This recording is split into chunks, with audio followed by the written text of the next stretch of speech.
Bueno, gracias. Estamos listos para conversar hoy con el profesor Ronald Balsa, economista, investigador, académico, articulista, y es decano de la Facultad de Ciencias Económicas y Sociales de la Universidad Católica Andrés Bello. Ronald Balsa, gracias por recibirnos. Gracias a ustedes por invitarme. Ronald Balsa, te cuento que estamos en Radio Fe y Alegría en una serie de entrevistas que hemos denominado Un día después de la incertidumbre.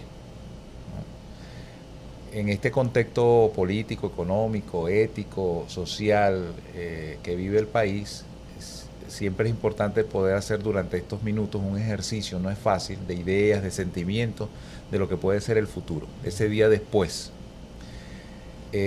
Por eso quiero comenzar quizás con una fotografía de lo que está pasando en el momento presente. Han pasado ya más de 80 días de protestas, de confrontación entre dos modos de ver el país, con resultados terribles, muertos, heridos, detenidos, denuncias de un lado y de otro. La oposición denuncia que hay un gobierno dictatorial, que haya una ruptura del hilo constitucional y denuncia represión. Y por el lado del gobierno dice que esto es una acción terrorista para derrocar al gobierno e incluso pedir una intervención de carácter internacional. Pero, ¿quién está pensando dentro de esta confrontación en el tema económico? Quizás uno de los donde estarían los ingredientes, sospechamos los ingredientes del descontento que existe en una gran parte de la población venezolana. Bueno, yo comenzaría por distinguir dentro del problema cuántos participan de esta lucha, ¿no? Yo no creo que haya solamente dos partes, o sea, dos maneras de ver el país o dos maneras de ver el mundo o dos maneras de protestar o dos maneras de defender lo que se ha hecho. Yo creo que ciertamente estos 80 días de protestas han dejado unos saldos terribles, pero no puede considerarse que hay una única oposición o hay un único sector que promueve las ideas del gobierno. Y estos enfrentamientos que han dejado pues, mucho dolor a la vista de todos nosotros, son una demostración de esa inestabilidad que hay dentro de nuestra sociedad. En algún momento se ha dicho que la oposición era escuálida y no se podía enfrentar al gobierno. Ahora se dice que la oposición es terrorista y se enfrenta al gobierno de la peor manera. Pero no en todos los casos, pues, los argumentos para enfrentar al gobierno son compartidos. Y ciertamente si llevamos estos 80 días de protesta, yo no se los atribuiría exclusivamente a la Mesa de la Unidad como un factor con un poder de convocatoria extraordinario y dispuesto a aplicar terror contra el gobierno, sino a un deterioro tremendo de las condiciones de vida de los venezolanos. Hasta el año 2012 en Venezuela el crecimiento se mantuvo, el consumo se mantuvo sostenido y de buena calidad porque los ingresos petroleros eran muy abundantes, pero lamentablemente las capacidades de producción dentro de nuestro país se fueron haciendo cada vez más frágiles y la dependencia de las importaciones cada día mayor. A partir del 2012, luego de la muerte del presidente Chávez, también hubo una caída sostenida de los ingresos petroleros y en un ambiente de tremendas rigideces en la que los controles de precios ya tenían una década, en el que controles de cambio también, la hostilidad al sector privado había sido pues sostenida casi como decía el presidente Chávez en el 2010 como una guerra económica en contra de los burgueses, porque así fue como el presidente Chávez lo presentó, y las importaciones se hacían con socios comerciales de otros países que eran amigos, sus gobiernos, del gobierno venezolano, pues estábamos en una situación de tremenda fragilidad, que al caer los precios del petróleo y mantenerse la rigidez dentro de las políticas económicas nos ha llevado a no tener alimentos, no tener medicinas, antes de que estas protestas comenzaran, veíamos personas haciendo colas en los supermercados y en las farmacias que eran diarias y en las peores condiciones, niños recién nacidos, personas mayores pidiendo acceso a lugares en los que de pronto no iban a conseguir lo que estaban buscando. Si la situación de protesta ha llegado a estos extremos, no es tanto por el poder de convocatoria de la Mesa de la Unidad, que ha tratado de alguna manera de colocarse al frente, sino de una descomposición que lamentablemente también, pienso yo, debe espantar a muchos de los que están en responsabilidad de gobierno o han estado en algún momento. Por eso yo no diría que hay una única oposición, que cuando hay una acción violenta se le puede atribuir a toda la oposición como tal. Cuando se llama a protesta pacífica se puede decir que toda la oposición está de acuerdo con eso. Y así tampoco creo que del lado del gobierno haya quien crea que la represión permanente con guardias nacionales, con poca vigilancia del uso de armas de fuego, sea compartida por todos los que están en el gobierno. Así que en este desastre que vivimos puede haber fracturas visibles y no visibles de ambos lados, que habitualmente se supone que son los únicos que hay, expliquen que haya múltiples lados, entre los cuales, por ejemplo, la posición de la fiscal general muestra que no hay unilateralidad del lado de lo que comúnmente se llama chavismo, y del lado de la Mesa de la Unidad, pues la tendencia a separarse de protestas violentas que en ocasiones no se le da suficiente publicidad, muestran que estamos en un contexto de multiplicidad de puntos de vista.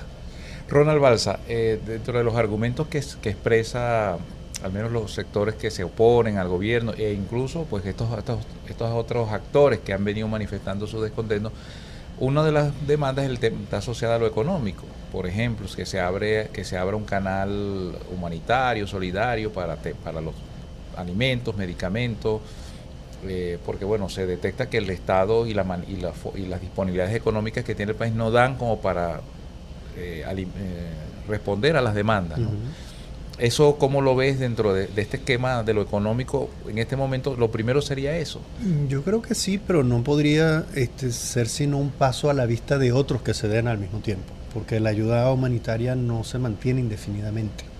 O sea, estamos en una situación... Eso sería para un momento coyuntural. Sí, y en esas coyunturas las ayudas son mejores si el contexto en el que la ayuda se pide y se recibe es transparente, en el sentido de que va a haber una mejoría en el manejo de los recursos dentro del mismo país.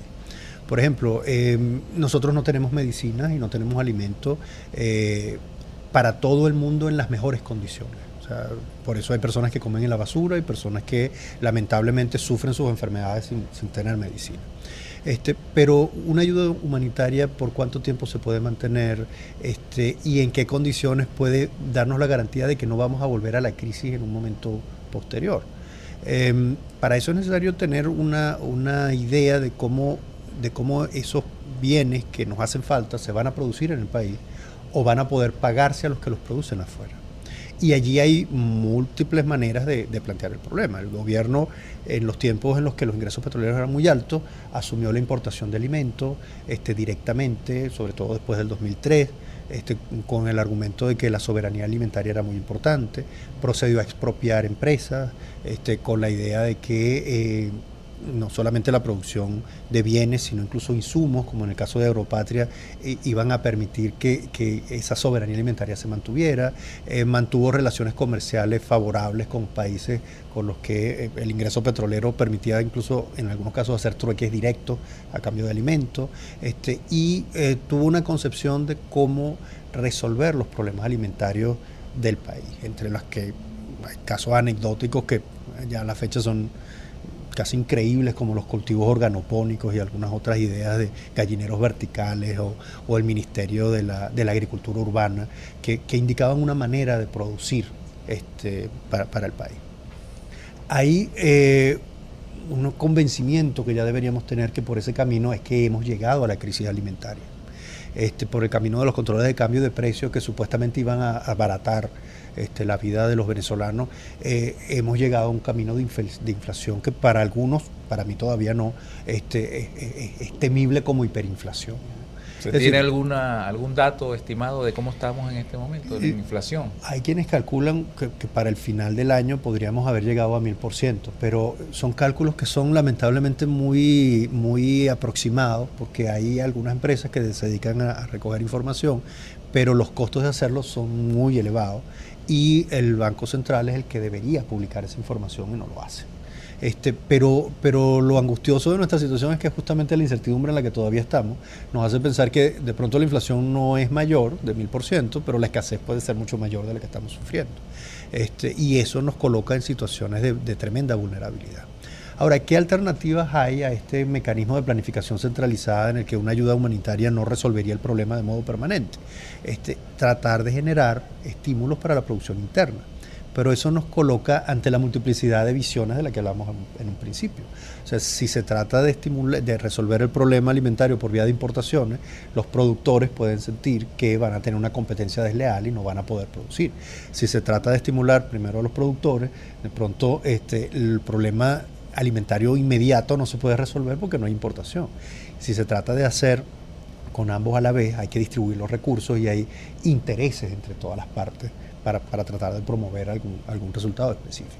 Y eso se haría en un país en el que la seguridad jurídica es mínima, o sea, en el que lamentablemente incluso la Constitución está en discusión, saltándose incluso los mismos mecanismos de protección que la Constitución tiene. Entonces, una ayuda humanitaria en estas situaciones no garantiza que el problema no se repite luego en peores condiciones, porque cuando ya te ayudaron una vez, posiblemente no te van a ayudar dos. Y para poder tener independencia y soberanía alimentaria no puedes depender de la ayuda de los demás.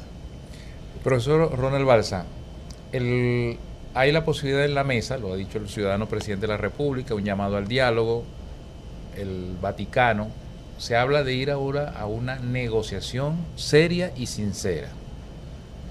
Esa negociación, en términos serios y sinceros, en lo económico, ¿cuáles serían los temas que habría que conversar y acordar si se llegaran a sentar los actores? Cuando dicen los actores, podría ser gobierno, oposición y otros actores, que no sea solo, sino como tú lo indicabas al principio, que se puedan sentar otros actores a debatir esto, pero me quisiera mirar, aunque lo político no se divorcia de lo económico, mirar lo político económico o económico político. ¿Qué se debería, voy a usar esta palabra que aunque suene dura, negociar en esa mesa?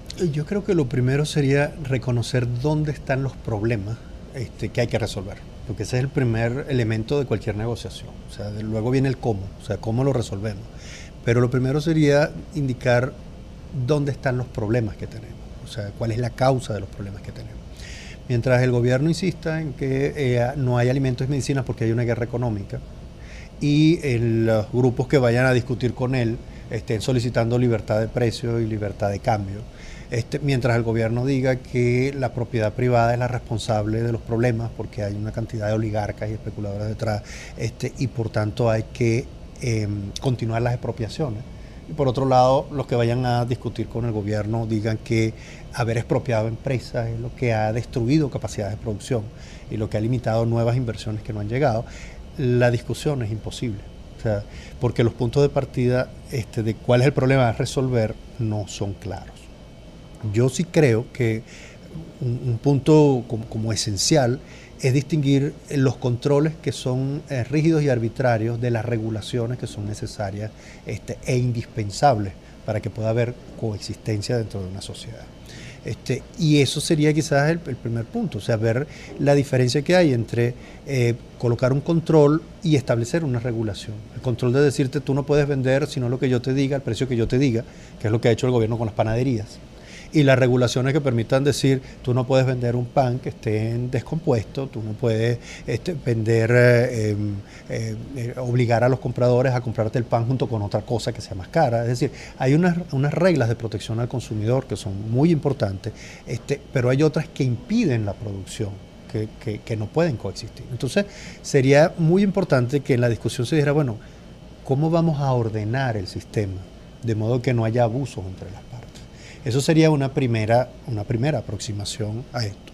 Lo segundo es entender que los problemas económicos no se desligan de los políticos y los sociales. En el caso de los sociales, el tema del trabajo y de la seguridad social son esenciales y de interés para todos.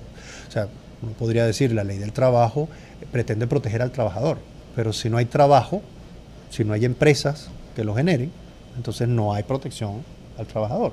Incluso si uno revisa los proyectos de ley y el plan de la patria, en algún momento se dice que el objetivo es superar lo que llaman el trabajo disfrazado de asalariado. Uno podría decir, bueno, ¿cuál es el objetivo último del gobierno en su comprensión sobre el trabajo y cómo los trabajadores se defienden a sí mismos? Más allá de que sean defendidos por un gobierno que supuestamente los interpreta. Eso abre un espacio para negociación que no es únicamente entre un supuesto gobierno y un supuesto opositor, sino, como digo, entre sindicatos, entre empresas, entre grupos múltiples con intereses diferentes, pero que necesitan coexistir. En el caso de la seguridad social, por ejemplo, ese es un tema que también es necesario discutir. Nuestro país es uno que está en pleno proceso de bono demográfico. O sea, nosotros sabemos que los venezolanos van a ir progresivamente envejeciendo y teniendo menos hijos. O sea, aquí hay que discutir cómo se hace para mantener un sistema de pensiones que pueda ser sostenible en el tiempo. No es solamente repartir la tarjeta de la patria para uno poder decir que ahora todo el mundo come, sino cómo se hace eso para sostenerse en el tiempo. Esa debería ser una pregunta para todos. Y como estamos en un momento de crisis extrema, no solamente pedir ayuda a los de afuera, pidiendo canales humanitarios, sino preguntarse cómo se pueden diseñar sistemas de subsidios y de transferencias directas que puedan ayudar a los que están en situaciones críticas, que no pueden comprar comida, que no pueden comprar medicina, para hacerlo mientras los procesos de reconstrucción de oportunidades de trabajo y de estudio se generan. Entonces, allí uno tendría la discusión de los cómo. Pero mientras uno no diga, una economía no funciona con controles de precios, con controles de cambio, no funciona sin regulaciones que protejan de los abusos de poder, no funcionan sin libre rendición, o sea, pública rendición de cuentas por parte de los gobernantes, no funcionan cuando las decisiones se hacen a oscuras, se toman a oscuras, pedirle prestado a cualquier acreedor, sea China o sea el Fondo Monetario Internacional, pedirle a venderle a Goldman Sachs o sea, mientras las decisiones se tomen a oscuras, es muy difícil que haya negociación entre las partes. Ronald Balsa, entrando, si se quiere, dentro de ese ambiente de diálogo y negociación, de alguna manera, dependiendo qué diagnóstico que sea la causa, con eso podrán salir las respuestas, las soluciones. Exactamente. Las soluciones. Si no es diálogo y negociación, sentados en una mesa unos actores, llámese oposición, llámese empresarios, llámese... El gobierno plantea la Asamblea Constituyente como el espacio privilegiado, como el mejor espacio para el diálogo. Y incluso plantea de que se va a resolver el problema económico porque vamos a pasar de la economía petrolera a la postpetrolera.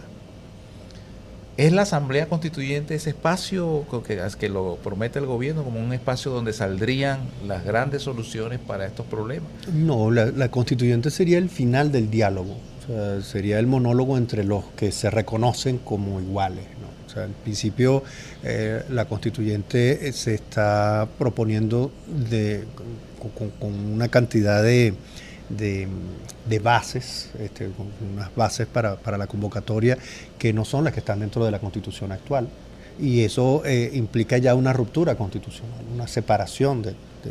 El solo hecho de que uno de los artículos más importantes, que es que la soberanía resida en el pueblo, y que esto termine siendo condicionado por la posición que una persona tenga dentro de la sociedad según el gobierno la clasifique, ya implica una ruptura de un principio básico que viene acompañado de otro muy importante, que es el de la pluralidad.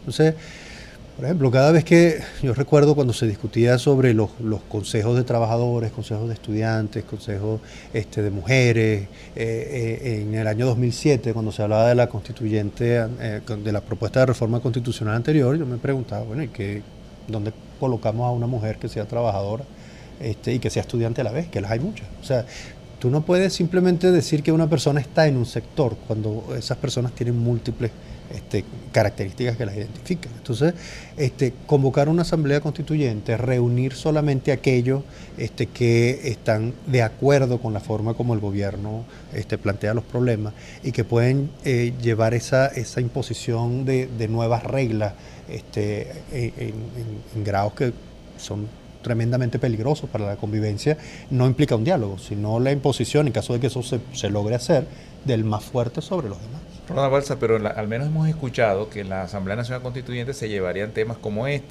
los CLAC como modelo de distribución y producción de alimentos, un modo organizacional que produce, procesa y distribuye como una manera, aunque ellos dicen que eso puede convivir con el sector privado, pero la gente que se pregunta, bueno, los CLAC, sería el modelo futuro, ya entrando a ese día después de la incertidumbre, ese modelo futuro que resolvería el problema de alimentos, por ejemplo, como que porque lo quieren constitucionalizar en la propia Asamblea Constituyente. Bueno, lo primero es que no sería futuro sino pasado, o sea, porque ya después de la propuesta del 2007 de reforma constitucional, el presidente Chávez hizo aprobar las leyes del poder popular, entre las cuales está la ley de la economía la economía comunal. Y en la ley de la economía comunal se habla de los prosumidores, que son productores y consumidores a la vez. Y se establece el trueque como un mecanismo de intercambio entre las partes. Y se asume que esta economía comunal está vinculada con unas leyes de comuna que forman estructuras que finalmente están subordinadas al ministro de comuna. Ya eso está en una ley. Eso está en una ley. Entonces, decir que ese es nuestro futuro es reconocer que lo que está en estas leyes es inconstitucional, porque fue colocado en la Constitución del año 2007 que no fue aprobado.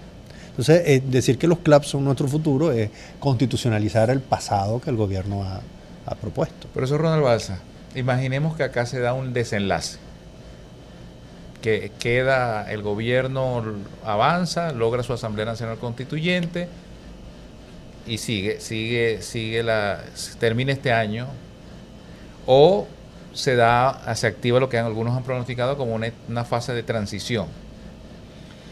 Independientemente de una cosa o la otra, ese día después de la incertidumbre, en lo económico, ¿de qué deberíamos no perder de vista? Bueno, el día después de la incertidumbre hay una sola cosa en la que vamos a estar seguros, que no va a haber comida suficiente para todos, no va a haber medicina suficiente para todos, no va a haber suficientes empresarios que quieran generar nuevos productos, no va a haber innovación en nuestro país, porque lamentablemente la innovación requiere no solamente del interés por conocer, sino de una posibilidad de aplicar esos conocimientos.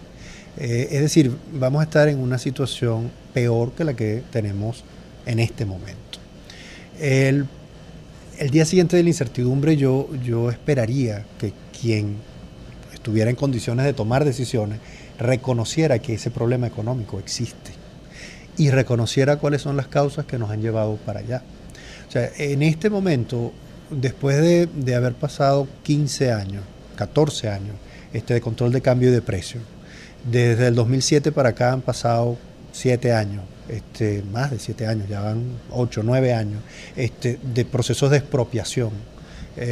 Después que desde el 2005 el gobierno recibía dólares de las reservas internacionales para financiar sus gastos. Luego de haber tenido los precios de petróleo más altos que se podía imaginar desde el año 2003 hasta el 2010 y luego de 2011 hasta el 2012, seguir ensayando lo que hemos ensayado no tendría ningún sentido, porque eso es lo que nos ha traído hasta acá. Pensar que hemos estado sometidos a una guerra económica y que el gobierno la ha perdido, habiendo tenido los mayores ingresos posibles, habiendo tenido además a una persona con las habilidades del presidente Chávez que podía derrotar a sus enemigos permanentemente, porque lo hizo permanentemente, y decir en este momento que lo que habría es que continuar por ese camino, porque el presidente Chávez no lo dejaron y el presidente Maduro tampoco, lo que haría sería profundizar, agravar las condiciones en las que estamos. Por eso yo comenzaba diciendo que estas protestas no son actos terroristas de un grupo de oposición, sino que son el resultado de un desastre que ha afectado a los venezolanos en todo el país. Neoliberalismo, socialismo, ¿qué? Porque una parte de la población le tiene miedo a volver atrás y a un modelo neoliberal, pero otra le tiene miedo a una dictadura que llaman socialista, que no ha resuelto lo económico. Claro, en nuestro caso ya sería volver atrás cualquiera de las dos, ¿no? O sea, si tú supones que un sistema de mercado, cualquiera que sea, es neoliberal, Venezuela nunca llegamos a tener un sistema de mercado que funcionara como en otros países, pero eso no es lo que de alguna manera determina las condiciones del fracaso por el que nosotros hemos pasado. Ese fracaso tenía que ver con un ingreso petrolero que se utilizó de un modo irresponsable durante los años 70, de un endeudamiento muy fuerte que tuvimos, de unas condiciones de apreciación del tipo de cambio que impedían el surgimiento de productores nacionales destinados a la exportación y de grupos de interés que en todas partes tratan de alguna manera de tomar de esa renta petrolera algo para sí. En el momento en el que los ingresos petroleros cayeron, esas condiciones de aparente mercado que tuvimos antes del presidente Chávez nos dejaron otra vez mal, o sea, sin la posibilidad de producir. El presidente Chávez reprodujo el mismo comportamiento, pero ya de otra manera, o sea, ya con un discurso socialista, de expropiación, de controles. Efectivamente, en nuestro país no tenemos en nuestro pasado dos visiones puras, ni del socialismo ni del neoliberalismo, y por eso es que a mí no me gusta la idea de que solamente había dos opciones y que tenemos que escoger entre ellas. ¿Hay una tercera opción en lo económico? Hay más. O sea, te pongo el caso cuando se habla del neoliberalismo como sistema de mercado. No es lo mismo el alemán que el de los Estados Unidos. O sea, hay una diferencia muy importante en la concepción de cómo el mercado se relaciona con el Estado y cómo se relaciona con los que no pueden participar de las relaciones de mercado. A veces cuando se habla de neoliberalismo es la idea de que todo se va a resolver por el mercado y el Estado no va a hacer nada. Y no es el caso. Por Necesitamos más una economía, pero que el Estado sea fuerte. Claro, o sea, las economías de mercado no funcionan sin Estados fuertes, porque la protección de los derechos de propiedad es algo es esencial en todo esto. ¿En qué sentido? No en el sentido de que como algo es tuyo, tú puedes hacer lo que te da la gana con eso, sin importar lo que pase con los demás. Es que si todo el mundo tiene algo, cada uno debe usar lo propio sin dañar lo de los otros. Y si yo tengo la propiedad privada de algo, eso no me autoriza a explotar a cualquiera en cualquier condición y de cualquier manera. Por ejemplo, yo puedo ser dueño del capital, pero yo no soy dueño del trabajador. O sea, yo tengo que negociar con el trabajador las condiciones del trabajo. El trabajador es dueño de su tiempo y de su vida. Y en esos casos, los estados fuertes son los que impiden los abusos entre las partes. Y eso es lo que genera condiciones de producción que son deseables en todos los países. En este escenario del día después, ¿se puede avanzar sin el chavismo? No, bueno, es que yo creo que todo muta, ¿no? O sea, el chavista podría terminar siendo aquella persona que recuerda a Chávez con cariño. Y yo pienso que habrá muchos.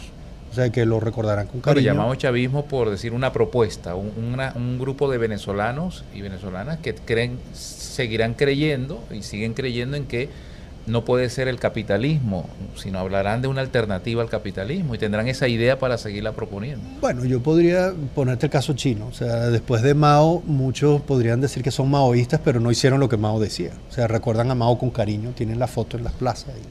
Pero se puede trabajar con ellos, claro, que tengan espacio en el país. Es que yo entiendo que tú nunca le puedes quitar el espacio a otro. Lo peor del chavismo para mí fue haber tratado de negar el espacio de los demás. Y las peores respuestas que han venido de la oposición han sido las que han pretendido execrar a los chavistas como interlocutores. O sea, lo peor que ha sucedido ha sido justamente ese desconocimiento absoluto del otro. Por eso te digo, esa pelea que a veces se ve como entre dos lados del país, es una pelea que hemos presenciado muchos desde distintos lados del país. Yo sí pienso que no se puede suponer que los chavistas van a desaparecer, que vamos a pasar por un proceso de deschavización del país. No tiene sentido plantearlo. Ahora, yo sí espero que todo chavista que defendió un sistema de controles y de expropiaciones y de opacidad que permitió una enorme corrupción, reconozca dónde estuvieron los errores y traten de corregirlos. Cualquiera de los casos, extractivismo, ya no es petróleo, minas, oro, bueno, ahí diamantes, venimos a eso. Ese es uno de los terribles peligros que tenemos con el arco minero. O sea, y ahí es donde yo diría a los chavistas que quieran preservar el legado de Chávez deberían estudiarlo con cuidado y ver hasta qué punto esta vulnerabilidad que tenemos es consecuencia de errores del pasado. O sea, quien defiende la democracia representativa en estos momentos tiene que reconocer que Carlos Andrés Pérez cometió gravísimos errores en sus dos gobiernos. O sea, la pregunta no es tanto cómo esos gobiernos funcionaron, sino cuáles eran los valores que protegían. Y allí quien defienda el chavismo va a tener que distinguir claramente los valores que comparte de los modos de ponerlos en efecto. Quien sea el gobierno actual, Maduro, o quien venga, debería cancelar este proyecto minero del arco minero? ¿Debería cancelarlo? Yo pienso que debería hacerlo transparente. O sea, todos deberíamos saber qué es lo que se está negociando allí. O sea, los recursos son para explotarlos. Si a ti te pidieran una opinión, ¿lo cancelarías? Sí, porque no lo conozco. O sea, yo necesito conocer algo que va a afectar a todos los venezolanos de este momento y del futuro. La siguiente generación. O sea, yo no puedo decir, no, vamos a seguir con el arco minero porque esas negociaciones no han sido transparentes. Ecológicamente es una zona muy frágil. Ahí tenemos las mayores reservas de agua. La explotación del oro es contaminante, la del coltán no sabemos en qué condiciones se da. Es un espacio en donde tenemos demasiado que perder. Y un gobierno que está negociando en una situación crítica, en la que ha sido capaz de vender los bonos que tenía el Banco Central de PDVSA a Goldman Sachs por el 30% de su valor, puede estar malbaratando todos nuestros recursos por un proyecto que, tal como está planteado y tal como ha sido defendido, es inviable y es destructivo. Ronald Balsa, se nos terminó el tiempo. Qué lástima. Pero bueno, hemos podido obtener pistas de lo que puede ser ese día después de la incertidumbre. Gracias, Ronald Balsa. Gracias a ustedes. Decano de la Facultad de Ciencias Económicas y Sociales de la Universidad Católica Andrés Bello. Muchas gracias. Gracias a ustedes. Muchas gracias.